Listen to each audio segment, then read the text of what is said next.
Okay, so we're going to talk briefly about mountaineering equipment and clothing. Each of these topics could be hours long on their own, but that's not my goal for this video. My goal for this video is to give you an introduction to those topics, and then you can hopefully develop questions and ask those questions and have good conversations with your adventuring party leaders.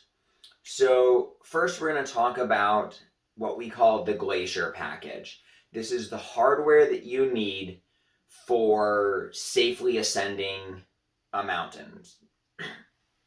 And so that comes with 5 non locking carabiners, 3 locking carabiners, a tube style belay device, a rescue pulley, your ice axe with leash, your mountaineering harness, and helmet and cord. So, talking about each one of those in a little bit more detail, we have our ice axe with leash. This is a homemade leash with shock cord and tubular webbing. The nice thing about this is I have my extra loop here for a carabiner if I want to use my ice axe for a belay. This is a mountaineering ice axe. Mine has a slight curve to them. A lot of people really like ones that are straight. A lot of people really like ones that are curved. The general consensus or general rule of thumb is that it comes to about your ankle. I prefer one that is slightly shorter. You can see it comes a little bit above my ankle if I'm just relaxed and tapping. Some people like ones that are a little bit longer. The cordelette, we have 2 long ones and 1 short one. You can see mine is tied in a closed loop for my short one. You'll learn about that when we get to the rock school parts of how long you want this loop to be. The long ones we keep neatly coiled but not permanently closed in a loop. The belay device that we need is a tube style belay device. If you have an assisted braking device such as a GriGri, that's great for rock climbing, but it'll be this tube style belay device that we take into the mountains. We also want a rescue pulley. Rescue pulleys are designed to be lightweight and used for rescues. You can buy what are called prusik minding pulleys. They're a little bit bulkier than this, and they will prevent the cord, a prusik cord, from jamming inside the pulley, and they don't need to be observed. A rescue pulley will also prevent that, but they're lighter weight, and so there is still a little bit of risk of cord getting jammed in there, so you have to be watching a rescue pulley while it works. For locking and non-locking carabiners, it is always okay to substitute out a non-locking carabiner and put in another locking carabiner. The disadvantage there is that locking carabiners are a bit heavy. The advantage there is that they lock. It's not always okay to substitute out a locking carabiner for a non-locking carabiner. So on your gear list, you'll see it will say 5 non-locking carabiners and 3 locking carabiners. We also need our helmet. I've got my headlamp on mine from a climb I was doing a couple days ago, but you want it to be a rock climbing helmet or be rated for multiple sports, one of which is rock climbing. Bike helmets, ski helmets are rated for different things. They do different tests to get those ratings. And ski helmets are going to be way too hot. So you want it to be a rock climbing helmet. Some whitewater kayak helmets are also certified for rock climbing, so you can check. There will be a sticker on the inside. If you already have a helmet, check and see what it's rated for. If you don't already have a helmet or your helmet isn't rated for rock climbing, go get a rock climbing helmet. We also have a piece of webbing that gets used as a chest harness. This piece of webbing for your chest harness, as well as the pieces of cord, will be provided for you by the Mountaineers as part of your mountain school. This piece of webbing that I made my Ice Axe leash out of webbing and shot cord, this you have to go get on your own if you're going to make this style of leash. I do have a video of how to make this style of leash on my YouTube channel, link down below. The harness that we use, this is mine. It's just a real little mountaineering harness. If you already own a rock climbing harness, keep using it. The advantage to these mountaineering ones is that they're super lightweight, but if you already own a harness, don't go spend $50+ on another harness. Use what you already have. The other advantage of these mountaineering harnesses is that their leg loops are adjustable. And as you're layering up, you might be changing what's on your legs. Some people wear puffy pants. I'll talk about clothing in a moment. And that changes how much bulk we have on our legs. So if they've got adjustable leg loops, that's really helpful. Some rock climbing harnesses do, some rock climbing harnesses don't. This one, they're sort of semi-adjustable on this particular harness. So when we talk about your Glacier package, we're talking about all those things together. And a few things, this is totally just my personal preference. I like dedicated lockers for things. So my belay device goes on a dedicated locker and I leave out a non-locker. My rescue pulley goes on a dedicated locker and I leave out another non-locker. We'll teach you in a few weeks how to tie into a Glacier rope, so you'll need 2 locking carabiners for that. And then I like to carry, that one goes there. I like to carry a spare enormous locker, also for crevasse rescue purposes. So that leaves me with 5 locking carabiners and 3 non-locking carabiners. So I carry a couple of spares and I use another one to hold my cord.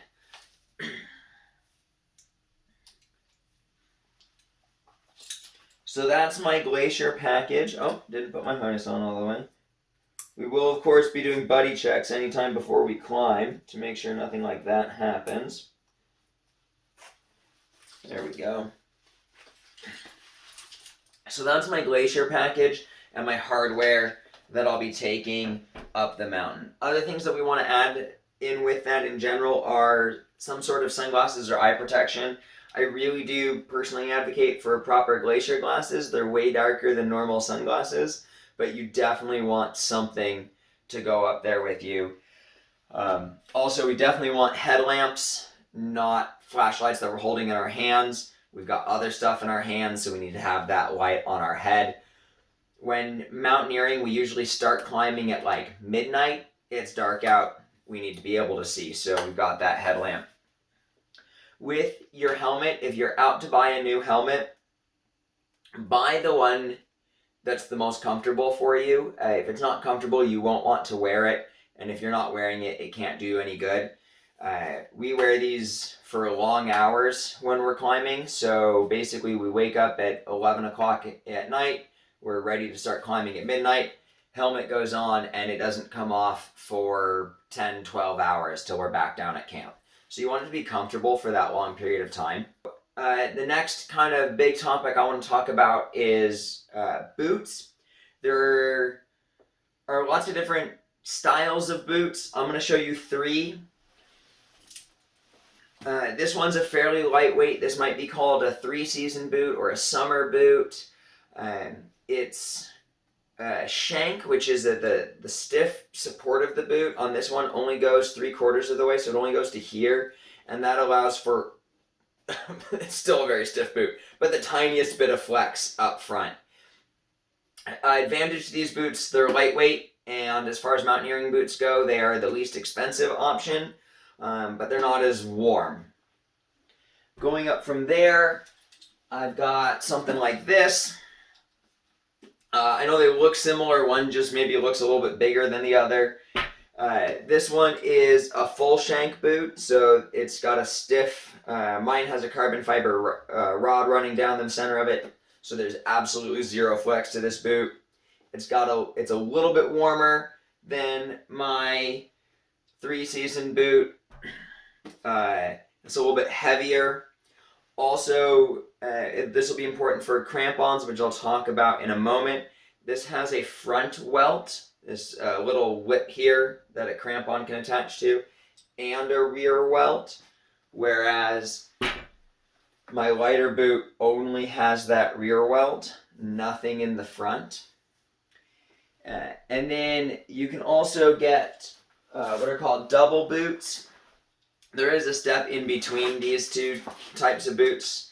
But this is a double boot, so it has an inside boot, kind of like the liner of a ski boot, and then a big heavy outer boot. This is too much boot for this class. You definitely don't need a boot like this for this class, but they are super warm, which is their whole point. Again, you can see this one has that front welt, and back here it's got that rear welt as well.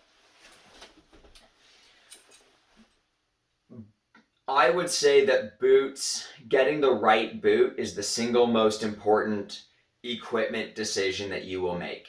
If you own a rock harness, keep using your rock harness. Excellent.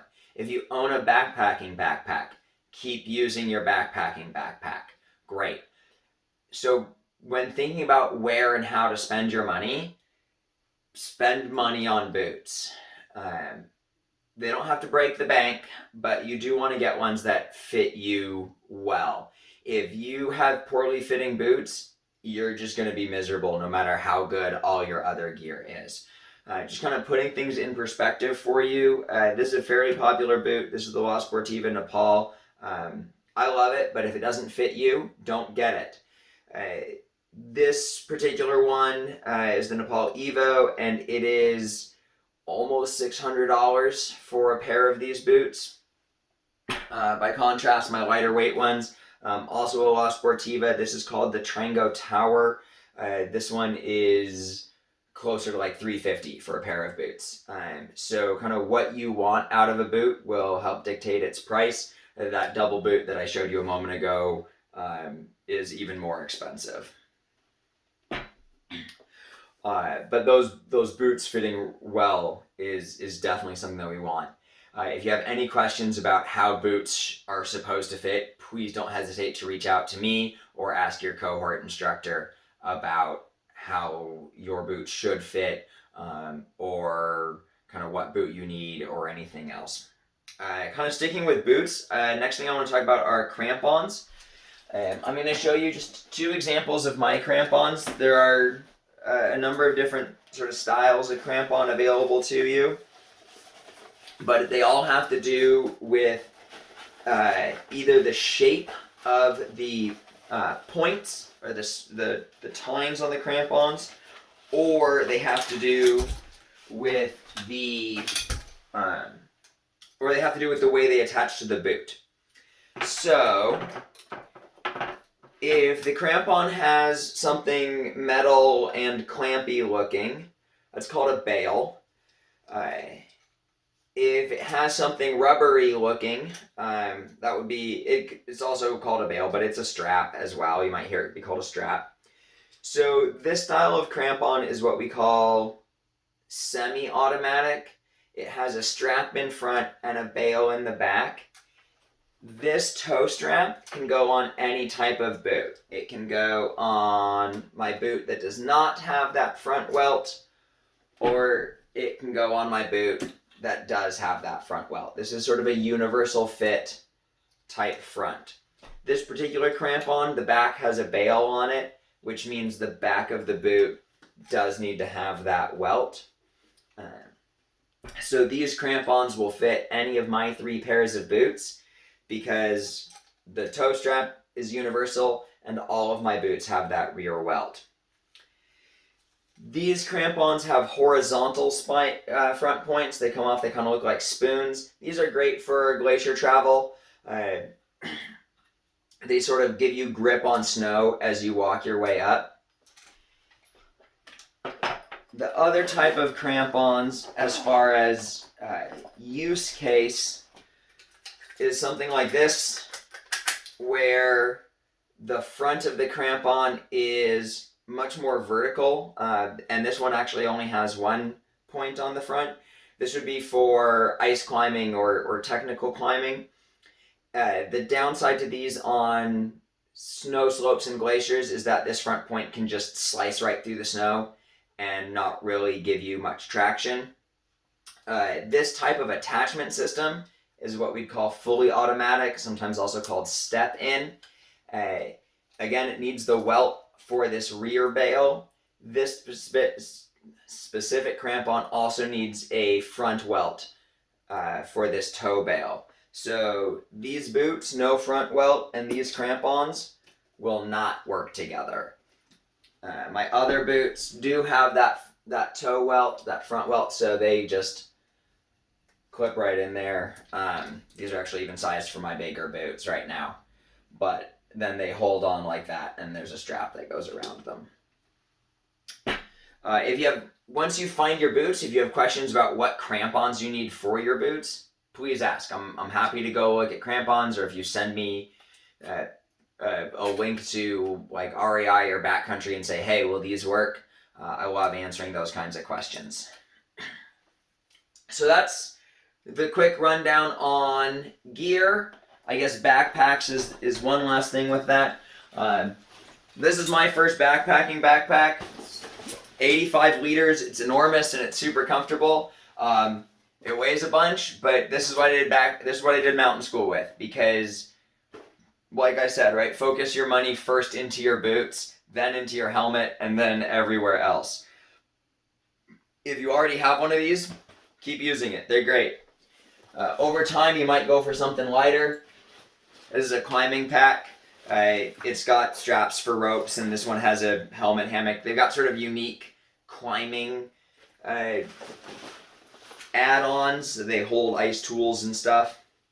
I like them because they're lightweight, but again, be budget conscious. You don't necessarily need this if you already have your backpacking backpack.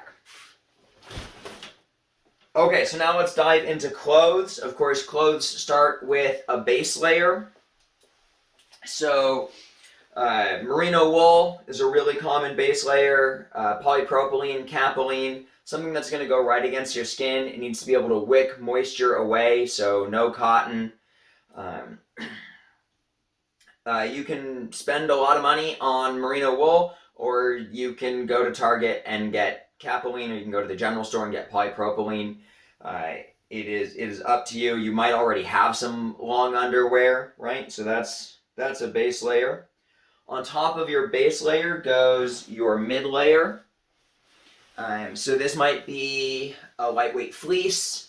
This might be this jacket is fleece lined.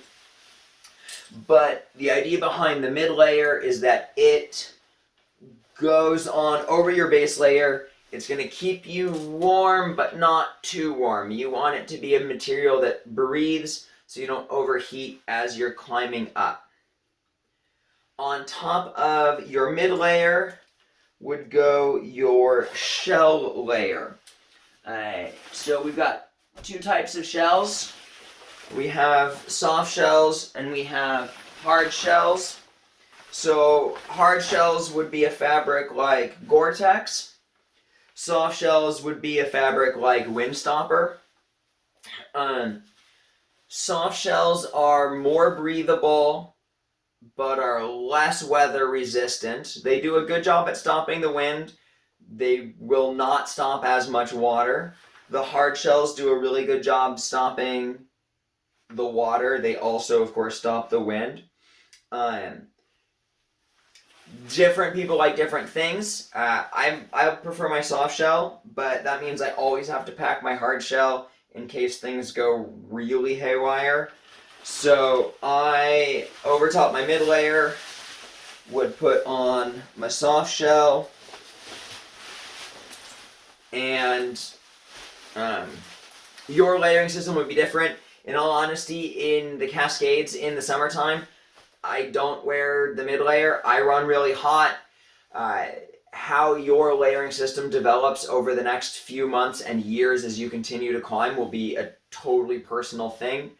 The fact that I climb mountains in just a base layer and a soft shell is like mind-boggling to some people who just run very cold, and that's totally fine. You'll just need to find what works for you.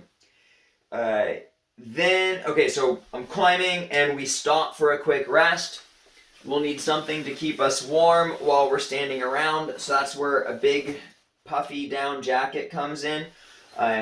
This is not like a little North Face micro puff thing. This is a big down jacket that's going to keep me plenty warm. And it just goes on over everything else. Just throw it on quickly while we're standing around having a snack. And then right before we start moving again, that's going to come off, get stuffed back in my pack, and we continue climbing. Of course, we also need to be able to protect our hands, just like your layering system. Whether you wear gloves or mittens or how thick those gloves are is going to become a personal preference. But I do wear both in different situations. I wear my mittens when it's going to be real cold out. When I'm mountaineering, I do tend to prefer the gloves, so I have the dexterity of the fingers. If I'm doing some ice climbing, maybe close to the car, I might wear my mittens while I'm standing around belaying. Again, how thick or thin your gloves are is absolutely going to be personal preference. There are some people who can get away with basically just wearing a liner glove. I wear what would probably be described as a mid-weight glove. And that's going to take some feeling out for what you want there. Head is the same way. Some people like to put on hats and then their helmet. Some people go helmet and then hood if the helmet will fit over the hood. But it really does come down to a lot of experimentation and knowing your own body. So if you already have jackets that you think would work for these things, I would encourage you just to get outside and hike in them and see, is that too hot? Was that a little too cold? Right? Just pack your pack with spare jackets, and as you're hiking, if you get too hot, take one off and stick it in your pack. And if you get too cold, take one out and put it on and keep hiking, and just kind of experiment and see what happens there. So, like I said, it wasn't super in-depth on any of those things. The goal was so that you can generate questions and have conversation in your groups. A few other little things for mountain school to make your life a little easier. Trekking poles, if you don't already have them, I love mine. I bring them on almost all my trips. I use these to get to our base camp, and then once we start climbing, I switch over to the ice axe. So something like a Mount Baker climb, where we're gonna carry all of our gear up to about 6,000 feet from the trailhead at 3,000. I do that with my trekking poles, set up camp, leave the trekking poles in my tent, and climb the rest of the mountain with my ice axe in hand. So yeah, if you have any questions, please don't hesitate to reach out to me or reach out to your cohort leaders. Thank you very much for watching this video, and I hope you have a great time in mountain school.